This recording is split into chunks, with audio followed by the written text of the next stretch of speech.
Salam permisa. Kembali kita bertemu dalam pendalaman Alkitab dan kita akan mendalami Alkitab melalui pelajaran sekolah Sabat dan kita masih fokus dalam buku Matius pada saat ini. Dan di sini ada narasumber yang sebelah kanan saya adalah Bapak Wilbert Situmeang. Shalom pemirsa. Selamat datang Pak. Apa Selamat. kabar? Kabar baik. Terima kasih. Dan di sebelah kiri saya adalah Bapak Adri Kaunang, apa kabar? Luar biasa, puji Tuhan. Haleluya. Baik pemirsa kami di rumah dan di mana saja berada, kita akan mulai diskusi ini dan sebaiknya kita mulai dengan doa agar kiranya Roh Tuhan boleh menyertai diskusi kita pada saat ini.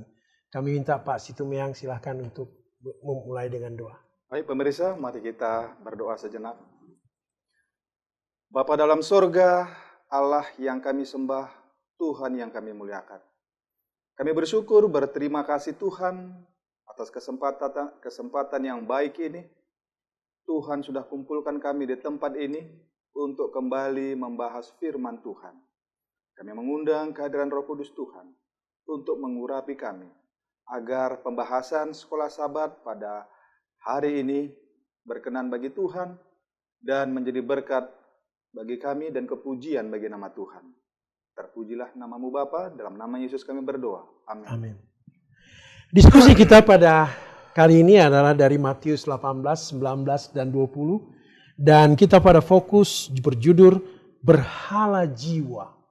Pak Situmeang mungkin bisa kasih gambaran ini. Apa maksudnya berhala jiwa ini? Silakan Pak Situmeang. Baik Pak Darwis, terima kasih. Berhala jiwa. Kalau kita definisikan berhala jiwa ini adalah segala sesuatu yang menghambat kita untuk bersekutu dengan Tuhan, yang menghalangi kita untuk bersekutu dengan Allah, itu adalah merupakan berhala jiwa. Oke. Mungkin kasih gambaran Pak, contoh barangkali yang bisa lebih mengerti kita Pak. Silakan Pak. Baik, terima kasih Pak Darwis. Dalam kehidupan ini, ya kadang-kadang kita sudah dibentuk oleh lingkungan kita, dibentuk oleh budaya kita, dan sekarang yang tren ya, yang menjadi berhala jiwa umat-umat manusia pada saat ini, contoh yang sederhana mungkin adalah gadget ya, handphone ya. Kadang-kadang waktu yang digunakan untuk bermain handphone ini lebih banyak daripada untuk siapa? Untuk Tuhan. Lupa baca Alkitab, kadang-kadang lupa berdoa, kadang-kadang lupa ke gereja. Oleh karena kesibukan bermain dengan handphone ini.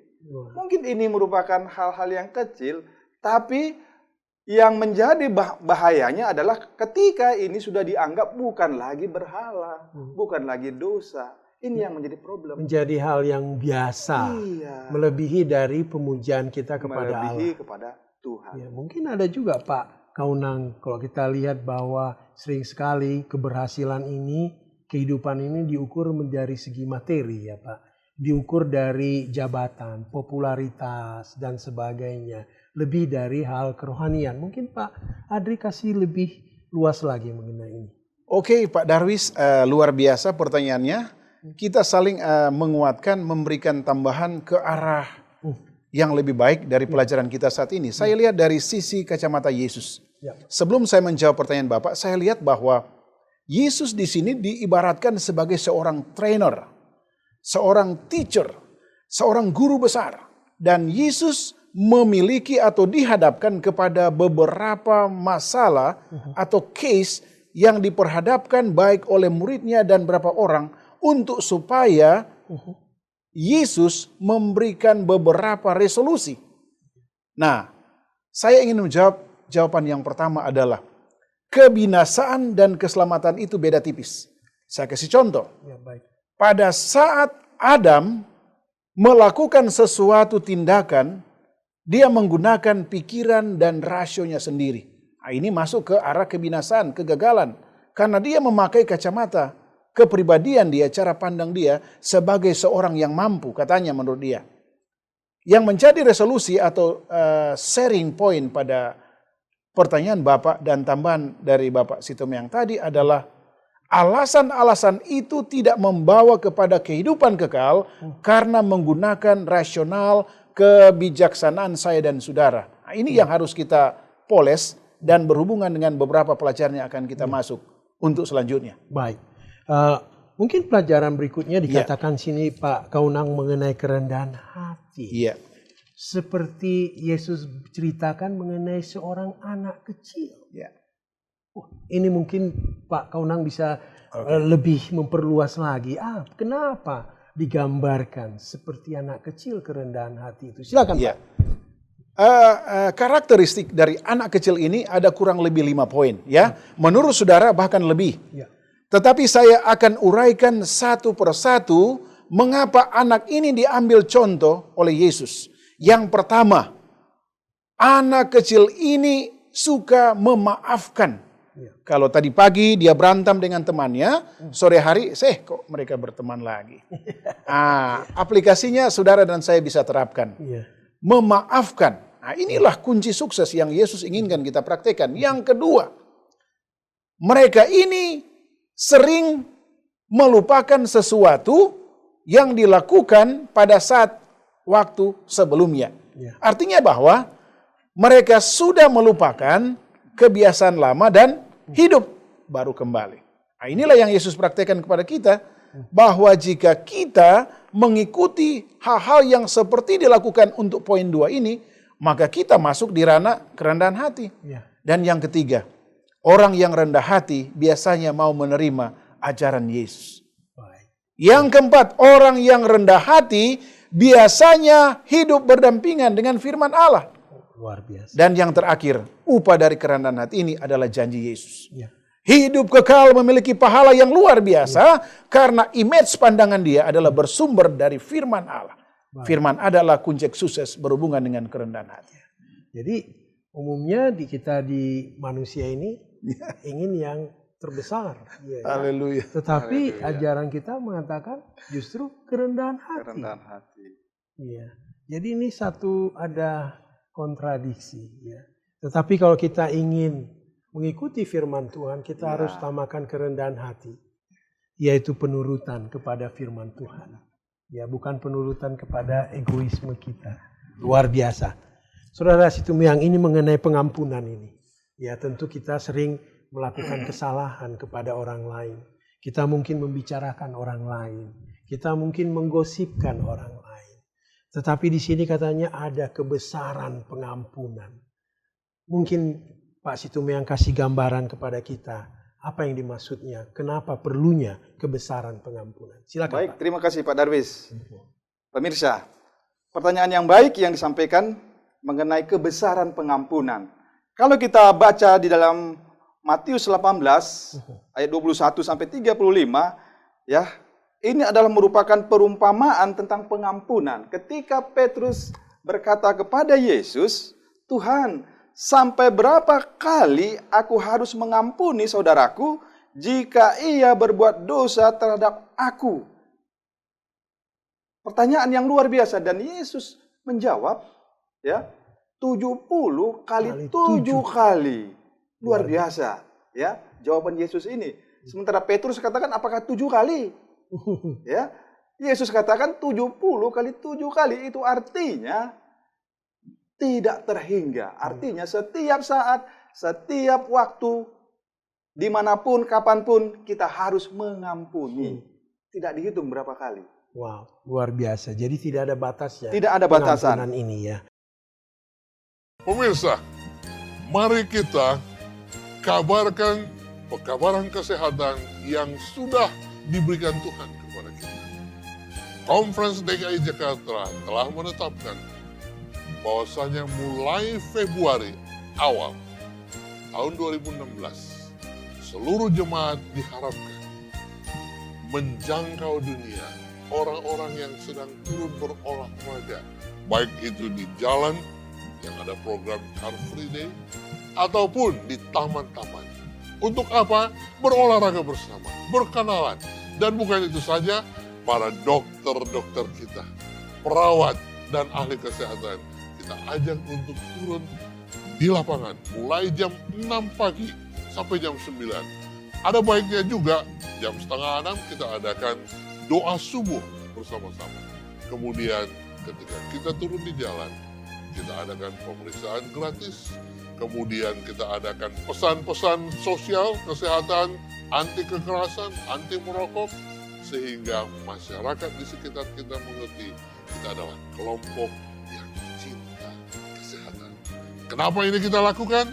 Karena kita adalah anak-anak Tuhan yang dipercayakan untuk mengabarkan pekabaran kesehatan agar manusia boleh memiliki hidup berbahagia bersama dengan Tuhan. Ikuti dan jadikan rumah Anda, gereja Anda sebagai pusat pengharapan. Nah, Ya, Pak Kaunang, saya pernah dengar ada seseorang berkata, wah saya ampuni dia, tetapi saya tidak pernah mau bisa melupakan apa yang telah diperbuat kepadanya. Ini gimana Pak ini? Saya sering mendengar ini Pak. So mungkin Pak Kaunang bisa kasih elaborasi mengenai ini. Silakan. Oke, shalom para pemirsa. Kalau kita lihat ada ilmunya saat ini yang tenar adalah manajemen konflik. Oke. Tentunya ada pihak A dan pihak B. Ya. Ada resolusi yang mereka buat, Pak Darwi, sebelum saya menjawab. Pertama adalah loss-loss. Oke. Anda kalah, saya kalah. Oke. Yang kedua, loss-win. Anda kalah, saya menang. Yang ketiga adalah win-win resolution. Anda menang, saya menang. Tetapi ini bukan masalah utama yang Yesus tekankan. Karena pada saat satu kalah, satu menang, maka resolusi tidak ada. Atau satu menang, dia menang, resolusi tidak ada. Yang Yesus masukkan di sini adalah mari kita bertolak dan melihat rekomendasi Yesus. Kadang-kadang kalau kita secara manusia, behavior kita, egonya yang Mbak bilang tadi, egonya luar biasa tingginya. Sehingga saling menjatuhkan, saling membasmi, saling mengalahkan. Tetapi ingat, pelajaran yang sederhana saat ini merupakan jawaban dari Pak Darwis bahwa kita masuk kepada rekomendasi Alkitab di dalam ayat 35. Adalah jika Anda tidak mengampuni orang lain, Bapamu di sorga tidak akan mengampuni saudara. Luar biasa. Ini merupakan satu attack yang memalukan bagi kita sebagai umat-umat Tuhan saat ini. Luar biasa Pak. Itu aja jawabannya. Jadi harus kita betul-betul bisa mengampuni orang Ya. agar kita juga boleh diampuni oleh Allah Bapa kita di surga.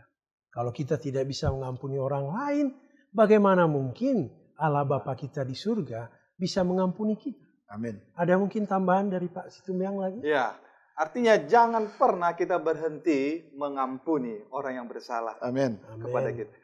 Nah, ada satu pengalaman ini, contoh. Silakan. Ya, ini luar biasa pada saat saya mendengar itu.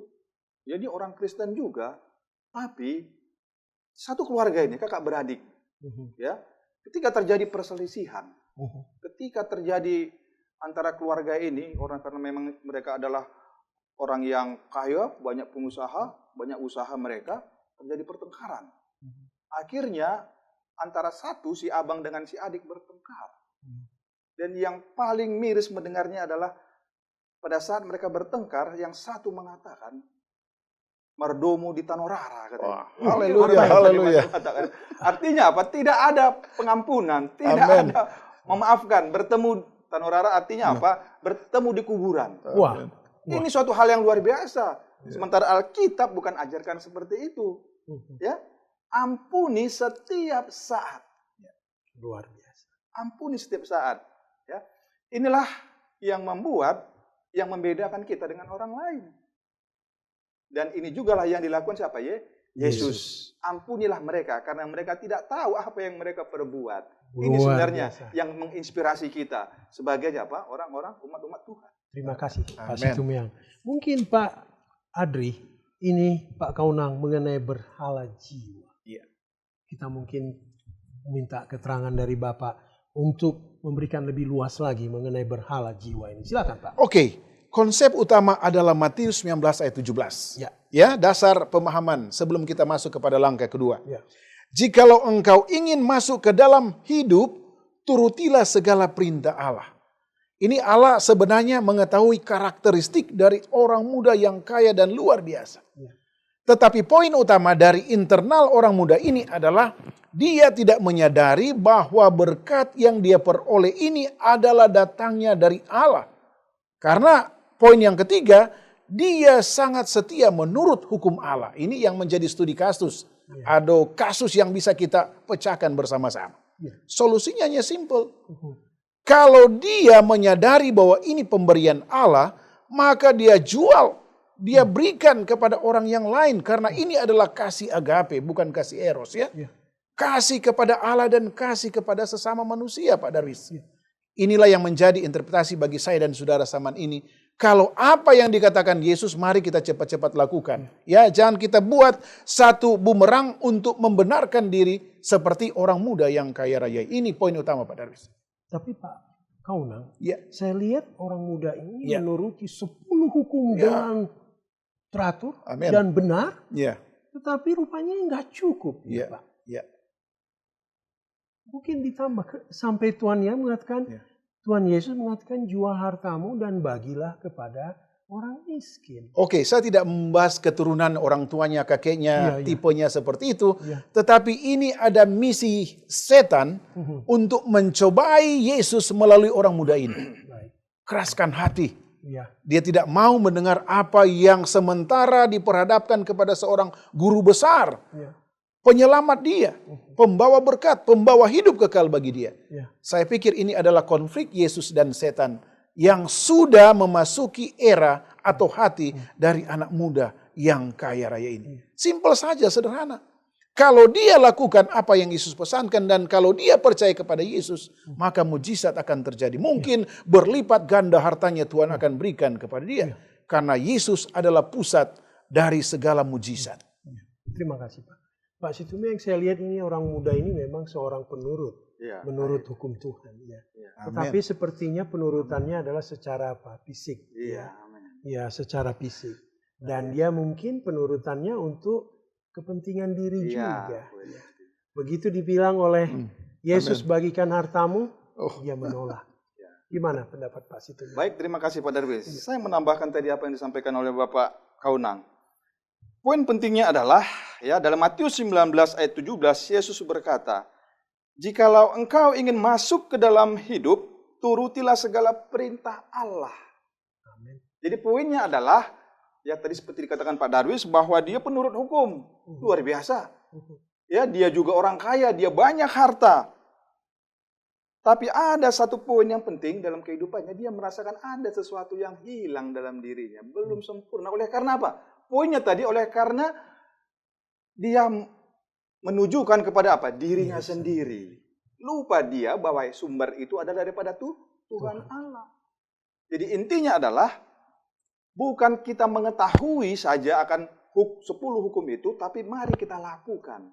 Karena inti dari hukum itu sebenarnya adalah kasih.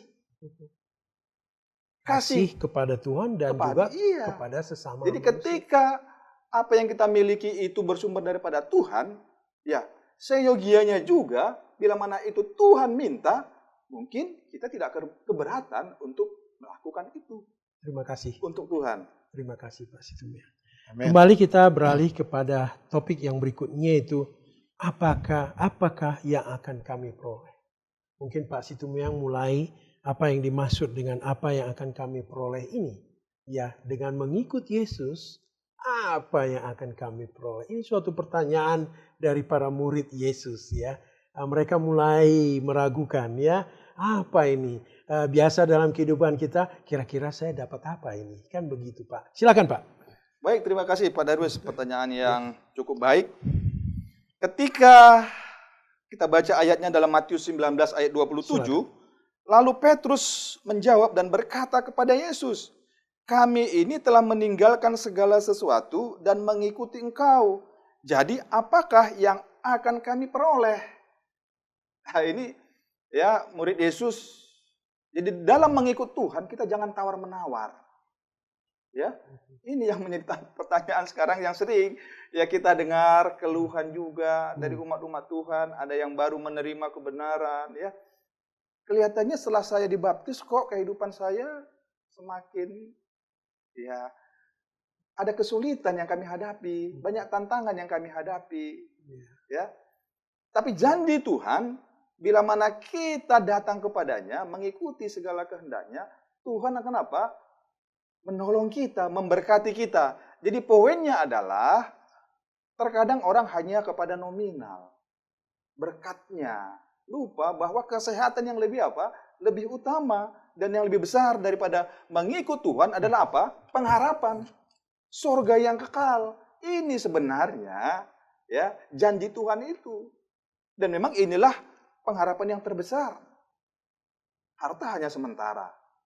Tapi ketika kita masuk ke dalam kerajaan surga, ini merupakan suatu harta yang terbesar. Ini yang tidak menjadi bisa ditawar. pengharapan kita yang Sebenarnya terbesar, itu. yang utama ya. Iya. Terima kasih Pak Situmuyang. Mungkin Pak Kaunang bisa menambahkan lebih luas lagi mengenai apa yang kita boleh dapatkan. Ini pertanyaan yang dari murid-murid Yesus. Silakan Pak. Oke, shalom para pemirsa. Luar biasa pertanyaan dari Pak Darwis. Saya lihat dari sisi lain. Ya, silakan. Dari sisi Ibrani 11 ayat 1. Konsep iman. Ya. Saya secara garis besar tertawa melihat pertanyaan Petrus ini. Mengapa? Karena sebenarnya iman itu timbul pada saat dia tidak melihat seseorang. Ya. Tetapi ini dia sementara berhadapan dengan guru besar yang setiap saat dia ikuti, dia lihat mujizat, dia lihat karakter, dia lihat action dan dilakukan Yesus. Tetapi masih saja dia menerapkan filosofi-filosofi yang tradisional. Artinya bahwa pertama dia tidak percaya dengan Yesus. Otomatis imannya apa? Decrease, drop. Pelajaran bagi saya dan saudara adalah kita bersyukur pada saat ini. Ada beberapa teman yang sementara meninggikan Yesus dan pelajaran yang utama adalah pertanyaan Yesus bisa membuat kita berubah total. Bahwa mengikut Yesus pahalanya terdapat di dalam buku Markus pasal 20 ayat 16, Matius 19 28 ada 3. 100 kali lipat, hidup kekal, dan akan duduk bersama Yesus. Amin. Di dalam kerajaan surga untuk proses penghakiman nanti. Memang itu harapan kita ya Pak. Terima kasih Pak Kaunang. Nah ini pada berikutnya dikatakan kami dapat. Ya, ini sesuatu yang sering Pak Situmuyang yang sering kita mendapatkan suatu posisi yang luar biasa, kita ingin mendapatkan posisi yang istimewa, kita ingin diutamakan dalam kehidupan kita. Ini juga rupanya murid-murid ini ingin juga mendapatkan hal yang sama. Silakan Pak Situmuyang. Ya, baik, terima kasih Pak Darwis, pertanyaan yang luar biasa. Apa yang kami dapat? Nah, kalau kita ikuti cerita, ya bagaimana orang tua, ibu dari siapa? Ibu dari Yakobus dan Yohanes untuk mengharapkan mereka, katanya apa? Untuk duduk di sebelah kanan dan di sebelah kiri Allah. Dan Yesus katakan bahwa itu bukan wewenang dari siapa? Yesus, tapi Allah Bapa. Itu adalah tugas tanggung jawab Allah Bapa. Dan Yesus sendiri mengatakan bahwa itu bukanlah wewenang saya, kata Yesus. Poin yang mau kita ambil di sini adalah implementasinya kepada kita. Seberapa siap sebenarnya kita mau masuk ke surga? Tuhan, saya mau masuk ke surga. Tapi persiapan kita untuk ke sana mungkin belum ada yang kita lakukan. Tapi kita ingin masuk ke surga. Ya, sebagaimana orang tua dari Yakobus dan Yohanes ini, dia merindukan agar orang berdua ini bersama dengan Allah di sebelah kanan dan di sebelah kiri. Pertanyaannya adalah, seberapa siap kita pada saat ini kalau Yesus itu datang? Pertanyaan yang luar biasa. Gimana Pak? Oke, saya lihat dari dua sisi yang sederhana. Ya. Pertama, mengikut Yesus harus siap menjadi seorang hamba dan pelayan. Luar biasa. Anda siap saat ini? Coba Anda angkat tangan dan katakan haleluya. Ya. Itu yang pertama. Yang kedua adalah mengikut Yesus membutuhkan pengorbanan yang begitu luar biasa. Itu Pak Darwis. Karena Yesus juga datang ke dunia untuk melayani. Amin. Bukan untuk dilayani. Ya. Jadi bukan jabatan yang kita cari. Tapi apakah kita sudah memberikan pelayanan yang luar biasa untuk pekerjaan Tuhan sementara kita hidup di dunia ini. Saya kira ini yang harus kita lakukan. Pemirsa, Departemen Komunikasi Conference DKI Jakarta mempunyai suatu strategi dan rencana kerja yang baik dan mengajak seluruh jemaat untuk mendukungnya. Bagaimana kita menolong seluruh departemen yang ada di gereja kita menjangkau dunia. Gunakan dan manfaatkan media bersama JAMS, Jakarta Adventist Media Center. Kita rindu mencari banyak personel-personel yang terpanggil, yang mau dilatih untuk menggunakan media. Apakah itu televisi, radio, internet.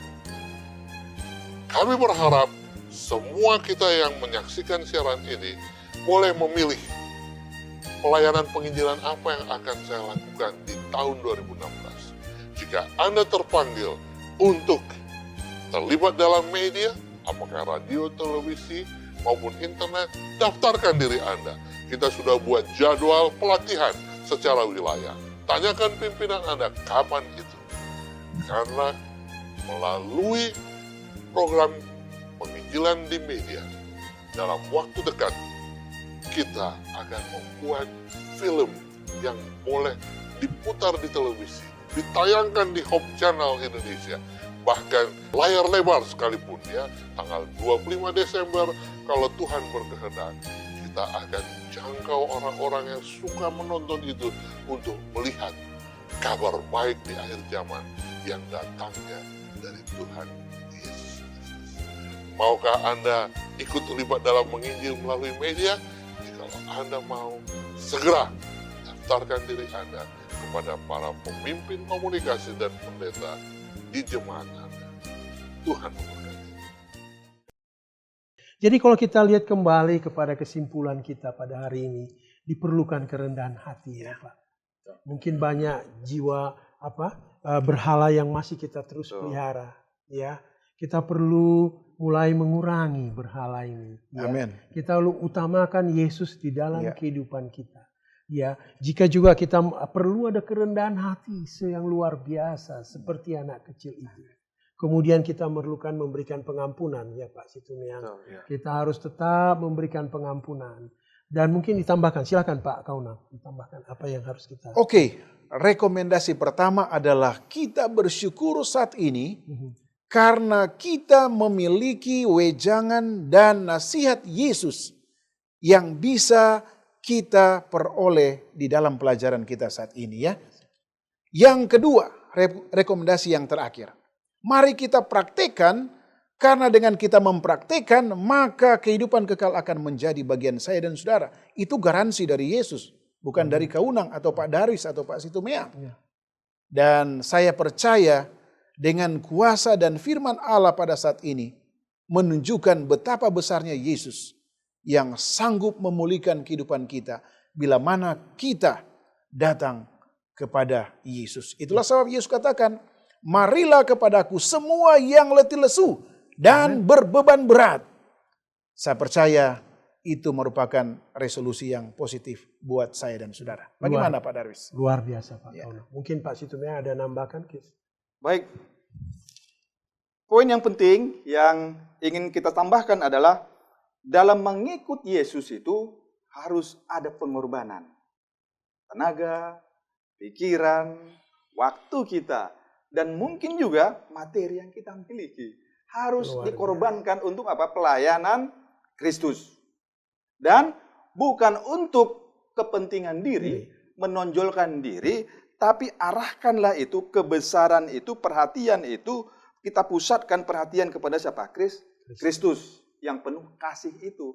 Oleh karena dia sudah mati di kayu salib untuk menebus kita umat manusia yang berdosa. Terima kasih Pak Situmeang. Pemirsa, demikianlah diskusi pendalaman Alkitab kita melalui pelajaran Sekolah Sabat pada saat ini. Kami berterima kasih atas perhatian pemirsa. Kami mengundang pemirsa kembali nanti pada diskusi berikutnya agar kita boleh sama-sama mengerti firman Tuhan lebih dalam lagi. Sebelum kita tutup, Mari kita berdoa bersama yang dipimpin oleh Pak Kaunak. Silakan Pak. Tuhan Allah Bapa kami yang ada di dalam kerajaan surga, terpujilah namamu karena Engkau yang memiliki segala sesuatu. Tuhan, pelajaran yang baik dari Yesus bagi kami untuk zaman saat ini, biarlah poin-poin yang utama. Kerendahan hati, mau mengampuni, mau menjadi hamba, mau menjadi pelayan yang setia, itu akan menjadi karakteristik tabiat kami dan dapat berjumpa dengan Yesus. Karena ini apa kata firman yang sudah diucapkan. Tuhan, berkati para pemirsa saat ini, berkati bangsa dan negara kami. Terpujilah namamu. Dalam nama Yesus Kristus kami sudah berdoa. Amin. Amin. Terima kasih Pak. Terima kasih.